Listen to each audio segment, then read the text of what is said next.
Hello and welcome to our What's New in Scholar update for fall 2023. With the availability of Ultra courses, you'll notice the pace of change has sped up quite a bit, and so we've got a lot to cover today. I do want to note one quick thing, and that's that a couple of the features we're going to show you today are not yet available as of the time of the recording of this video in our production version of Scholar. We'll highlight any that are, although you'll probably notice because we'll be in our test system, which looks considerably different.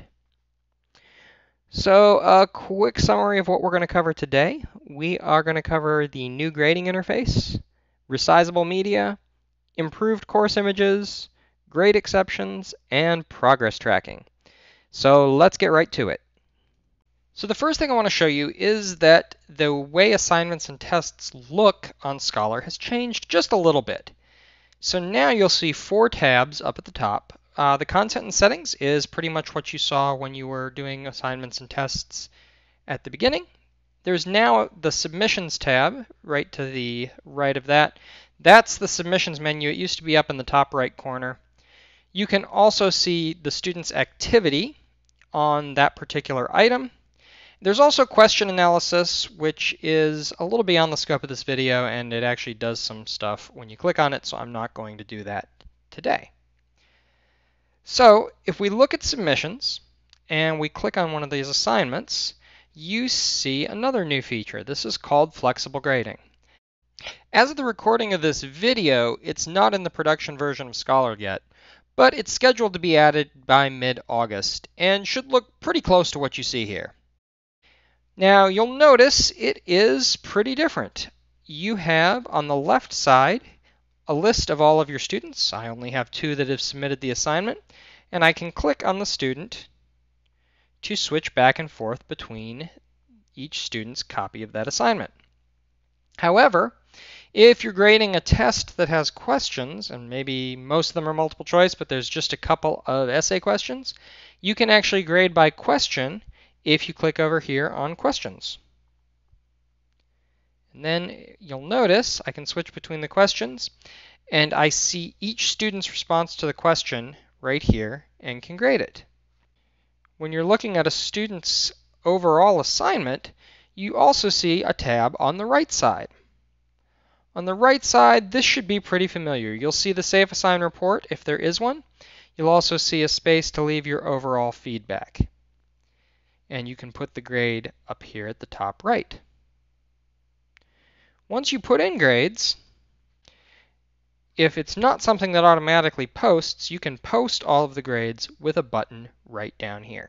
The next is something anybody who's been creating Ultra documents, those are Ultra's replacement for items, is going to really like. Before, images would pop in at a very small size and wouldn't really have much else that they could do. Now they're resizable. So all I have to do once I put an image in is click it and resize it just like anything else.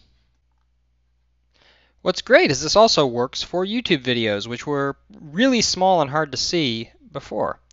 So when we insert one,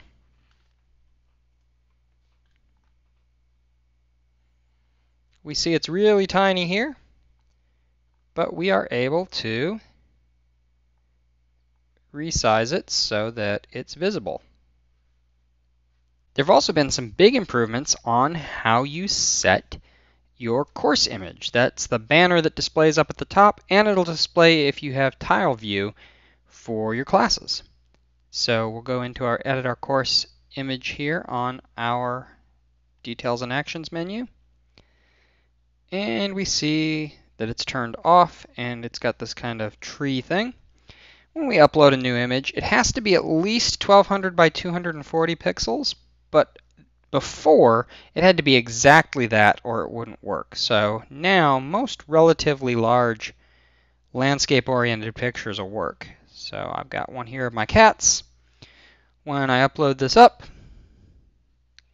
now you can actually adjust it by zooming in and out, and by kind of panning it around so that you can get the right effect here. Maybe we'll zoom in a little bit and pull it over. There we go. When I hit done,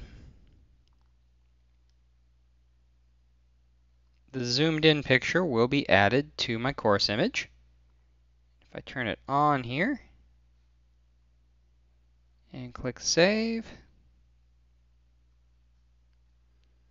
now up at the top you can see my new image.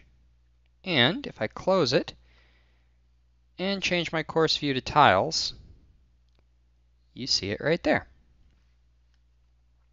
So one change that's not really new from this summer, but they added it in kind of not with any fanfare in the middle of last semester, is the ability to give exceptions to the due dates, times, things like that. You could do this on Original, but you didn't used to be able to do it on Ultra. So to do that, you go into where you're going to grade the assignment, and you click on the little three dots, click on Add or Edit Exceptions, and we see here I can give an exception to the due date, I can give an exception to when the assignment shows up and goes away, and I can give extra attempts. Just click Save, and that will be applied. So the next thing we're going to cover is progress tracking. Now this is actually not new, but we had it turned off until it was between semesters so that we didn't confuse anybody. Now progress tracking allows students to kind of get a better idea of how they're doing in the class. And you turn it on with a little toggle here in the Details and Actions menu. Eventually this will go away and progress tracking will just be on. But for right now, you have to click the Turn On button. And then in this peek panel over here on the side, just turn it on. And then click Save. So now that we're in the student view, you can see how the progress tracking works. If you've got something that's a folder, then you can see I haven't done anything here. When I open a document, let that boot up and then get rid of it. Notice it's half filled, so the student actually has to manually say that they read the item.